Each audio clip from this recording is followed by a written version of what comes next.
Most beloved brethren, urged by necessity, I, Urban, by the permission of God, chief bishop and prelate over the whole world, have come into these parts as an ambassador with a divine admonition to you, the servants of God.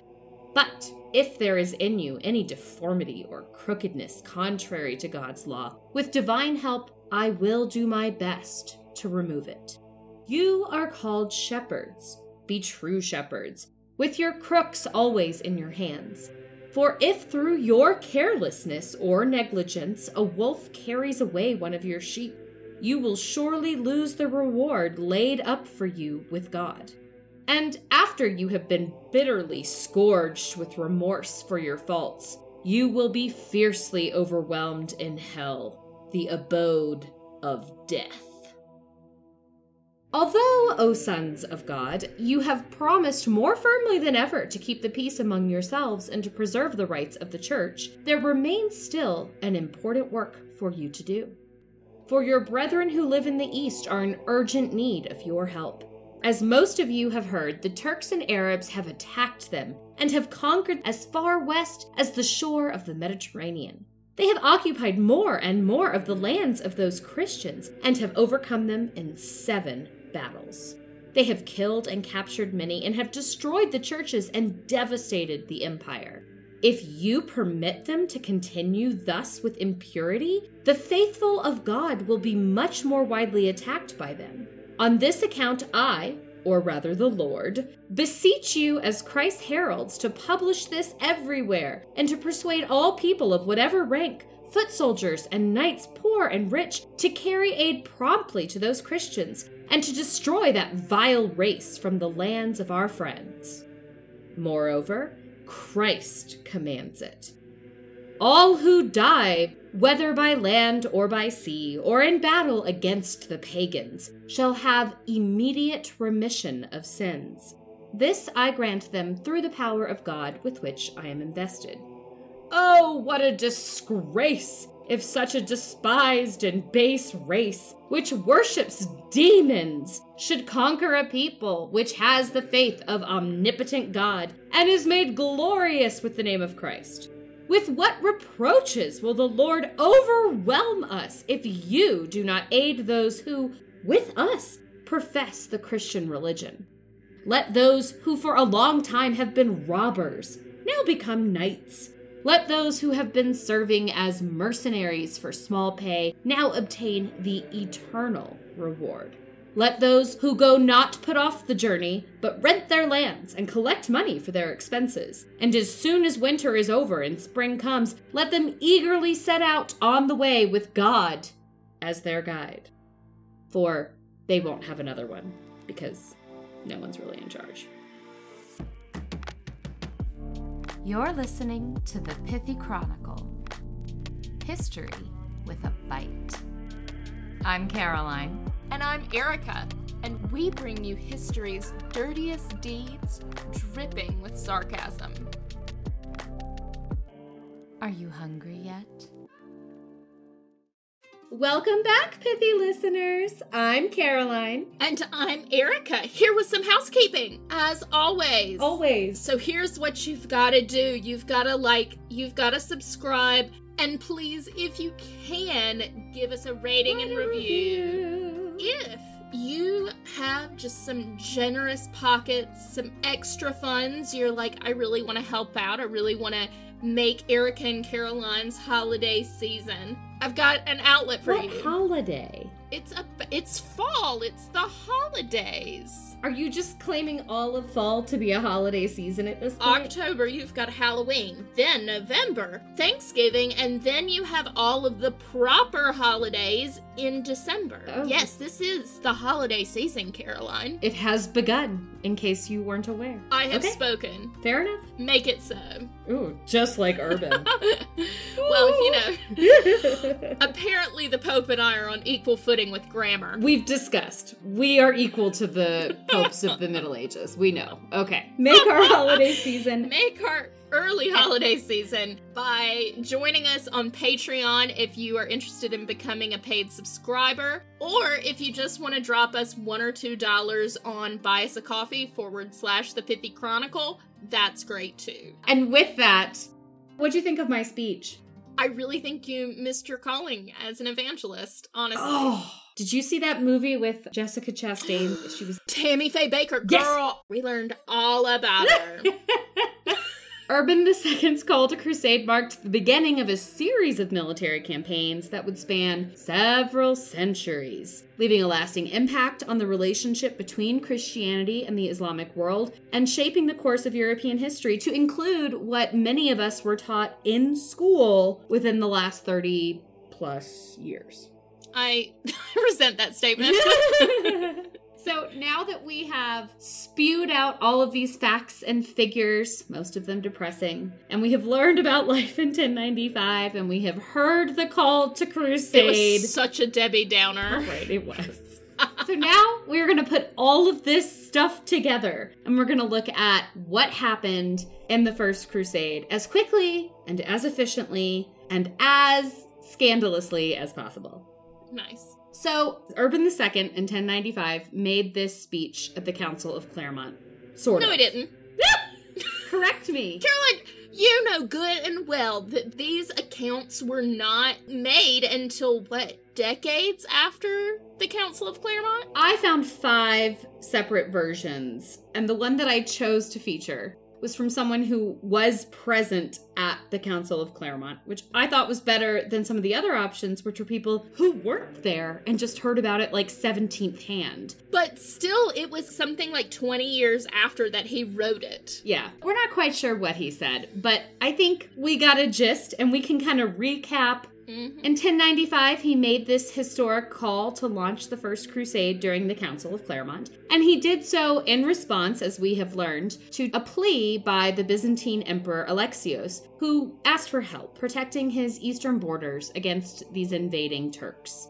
But Urban had bigger dreams, like any good evangelist. He urged Christians to take up arms and journey, not to Byzantium, but all the way to the Holy Land itself, specifically Jerusalem, which was under Muslim control at the time and had been for a really long time. 400 years. With no problems. It's just weird.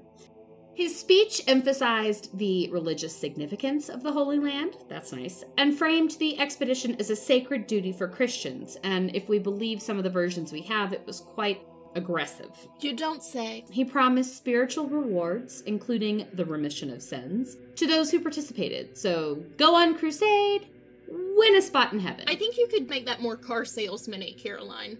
Go on crusade and win a spot in heaven! Epic. Thank you. I appreciate that. Thank you. It's a used car salesman voice, Yes. specifically.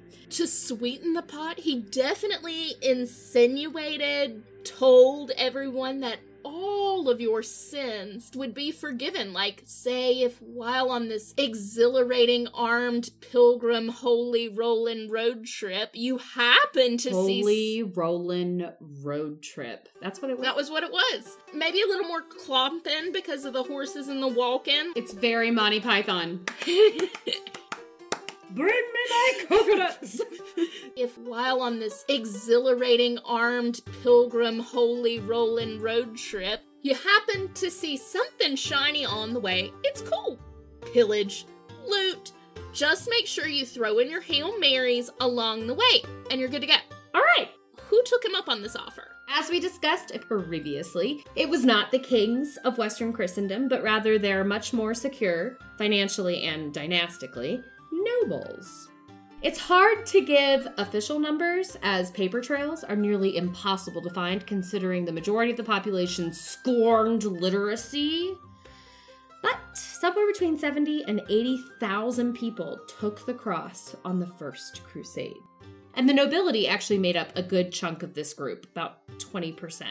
And to do so, they had to mortgage or sell their lands, as the Pope instructed, to finance their trip. And who did they exactly mortgage their land and assets too. I think they mortgaged them to the non-crusading nobles. Okay. They made deals with their neighbors. You know what, it would be interesting if it was The women. to the Pope. Oh, that's dirty. Let's be fair, Urban is trying to set himself up as the legitimate pope. We just got through the investiture controversy and the anti-pope was still looming. Oh, it's awkward. Yeah, so what exactly did they need to finance? Did they get to go on a holy rolling shopping spree? God, kind of. Yeah, maybe.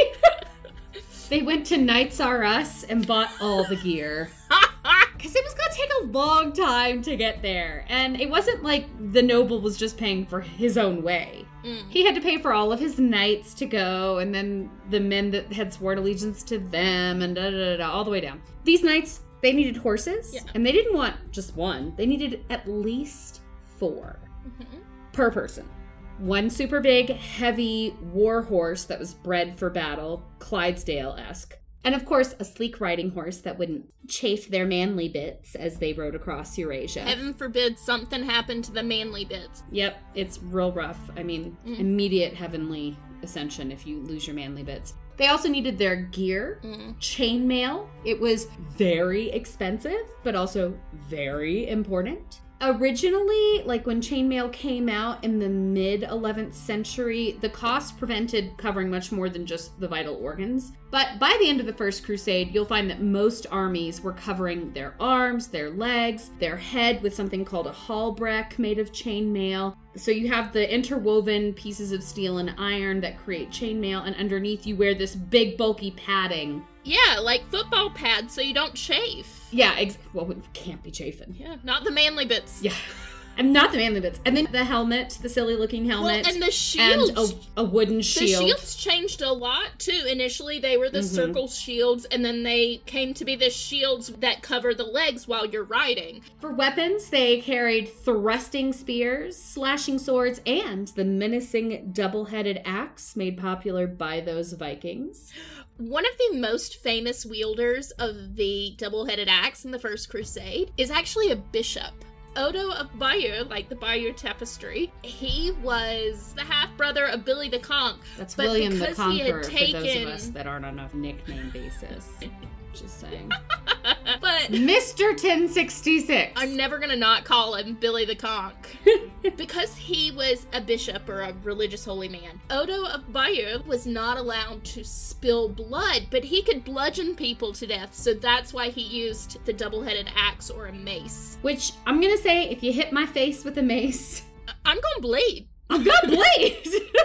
But yeah. He was a clergyman, so he couldn't spill blood, but he was happy to kill people anyway.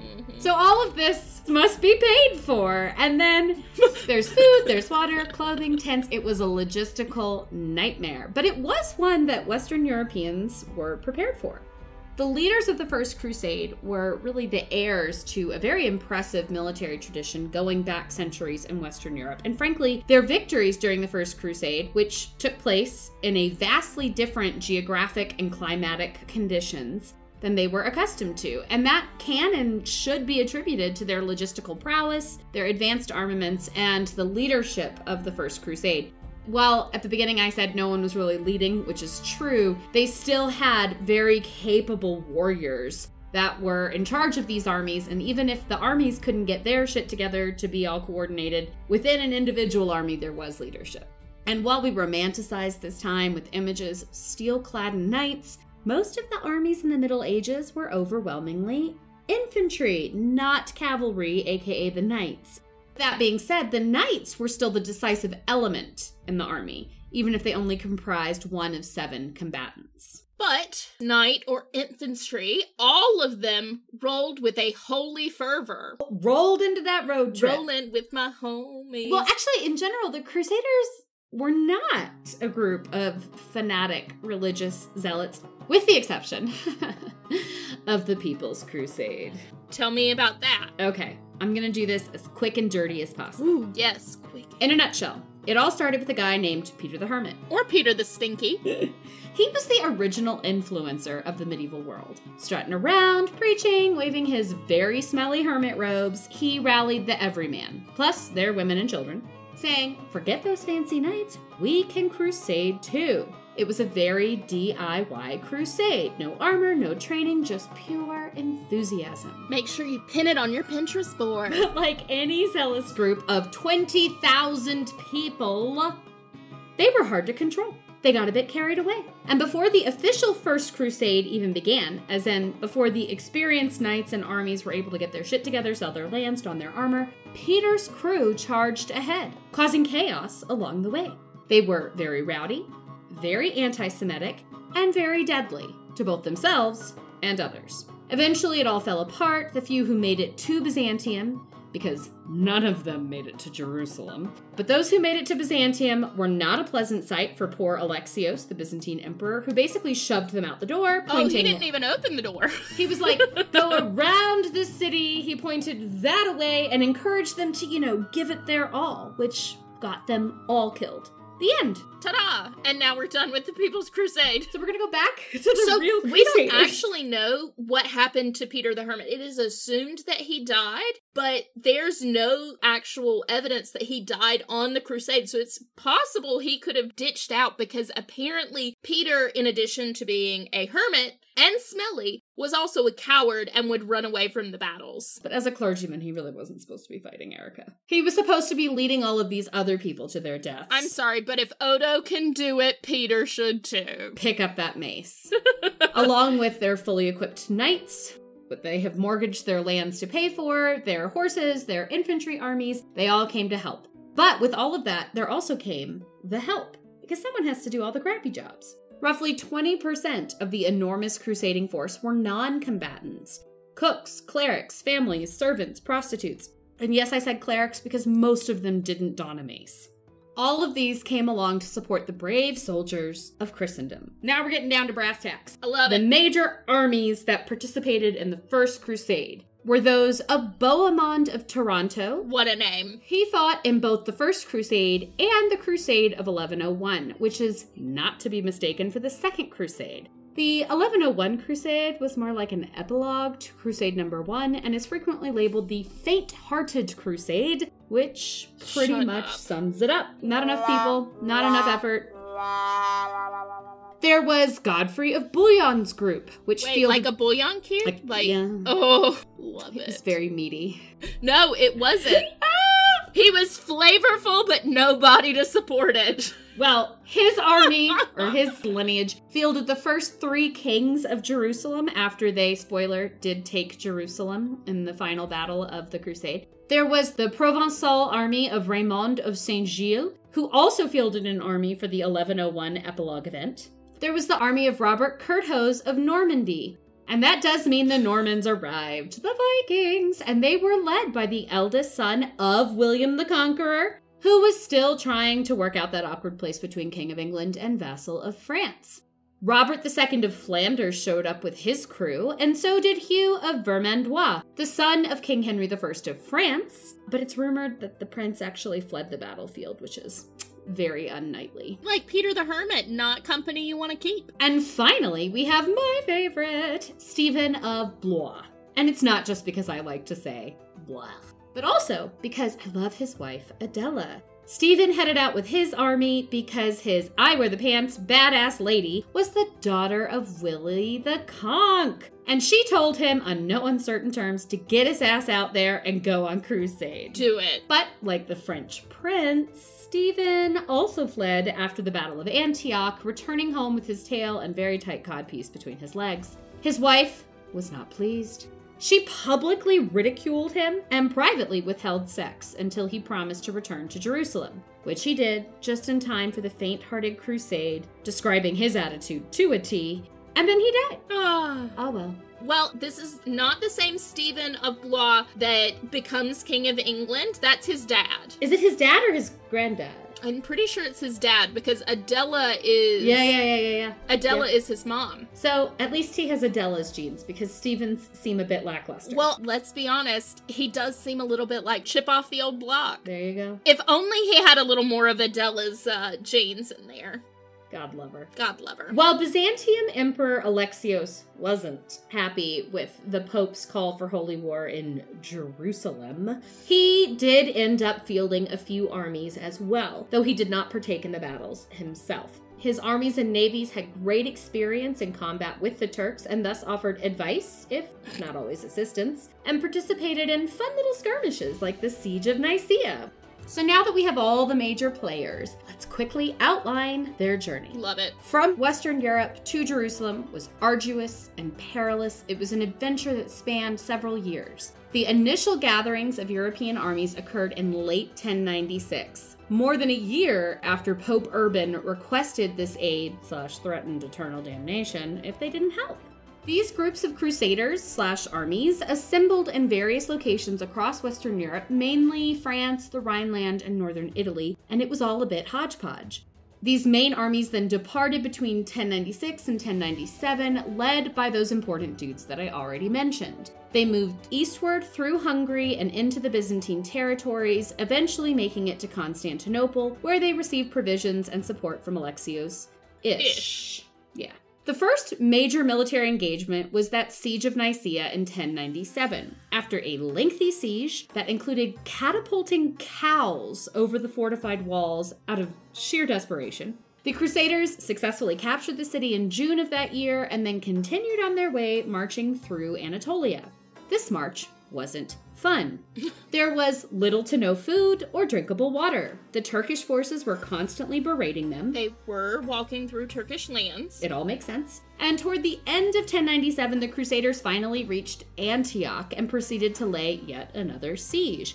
This one lasting a year. And Antioch, while held by the Muslims, was a Christian city. Food shortages and internal strife within the Crusader ranks made the situation dire, but they eventually captured the city in June of 1098, killing a lot of Christians, along with everyone else. Literally, they slaughtered everyone in the city. Then the Crusaders continued their march through the Levant, facing more battles and more challenges as they moved south toward Jerusalem. They secured key coastal cities like Tripoli. Oh, Tripoli! Yeah. Like the Marines! Okay, now that song's stuck in my head. Finally, in 1099, after a hellish journey to get to heaven, the Crusaders reached Jerusalem and initiated a siege, again, in June. Despite facing determined defenders, they managed to breach the city walls and capture Jerusalem in July of 1099. The event culminated in a brutal and bloody assault. After a final desperate push, the Crusaders breached the city walls and overran Jerusalem, but the capture of the city was accompanied by widespread violence and massacres, kind of like all their other sieges. With many of Jerusalem's inhabitants, including Muslims and Jews and Christians, falling victims to the Crusaders' wrath. This event marked the establishment of the Crusader Kingdom of Jerusalem and the beginning of a period of Christian rule in the Holy Land, which would last for nearly a century, but that is a tale for another day. We have Jerusalem. Mission accomplished. I don't want to associate with these people except for Adela. Did I say we? You did. So they have Jerusalem. Now what? Well, most of them went home. Girl, bye. They'd accomplished their goal, as you said. They missed their families. They were going broke. It was time to skedaddle. Which left the very few there, holding the bag, completely confused about what to do next. Who would lead? Who would follow? How do you revive a city, the inhabitants of which you've just slaughtered? So many fun questions. What are the answers? Well, we're not going to talk about it this time. What? The answer was that, as I said, Godfrey of Bouillon did stay, and he refused the title of King of Jerusalem and took something slightly less audacious, but he only died like a year later, and then the rest of them took on King of Jerusalem. So they did end up having people stay, but it was really hard to defend a city when it took all of these warriors to conquer it, and then they all left, and so they're sitting there like, we rule here, and then people slowly started to filter back into the city, and it didn't take long for them to lose control. I'm shocked. And to start making deals with the Muslims and the Jews. What? Which is so weird. Wow, the economy won't work if we don't have any kind of trade with these people. My God, I'm shocked. This is my shocked face. Before we wrap this up in an ugly, bloodied bow, let's take a look at the role of women in the First Crusade, because that's really why we're here. To his slight credit, Urban II, in his lovely little speech that we may or may not know about, did urge women, the poor, and the elderly to stay home. Not out of fear for their well-being, mind, but because they would slow the warriors down. Yeah, so not to his credit. Bump him. Well, at least he knew they would slow things down. However, his advice was often ignored. There were a handful of extremely wealthy women who took the cross in order to accompany their powerful husbands. For example, Eleanor of Aquitaine, who went on the Second Crusade with her first husband. Not to worry, we're going to dive into her life and story and all the fun, scandalous details in a few weeks. There were also plenty of regular Janes that went on the trip. Cooks, washerwomen, servants, all of which were needed to support the armies. These women, we don't think took a vow or took the cross, so they weren't technically crusaders, and history has often written them off. But they were crusading, and they endured all the hardships, and they died just as frequently. The armies also attracted a lot of followers, groupies, prostitutes, yes, who sold their services to the crusading forces. Despite being a large part of this crusading experience, sources don't often mention them because A, this was supposed to be a Christian endeavor, and B, they're women, so who cares? Actually, the Western European sources don't mention them a lot, but the Islamic sources do, and pointing out hypocrisies left. There is actually going to be at least a mini-sode on one particular saint, as a matter of fact, who was a prostitute during the Crusades. Excellent.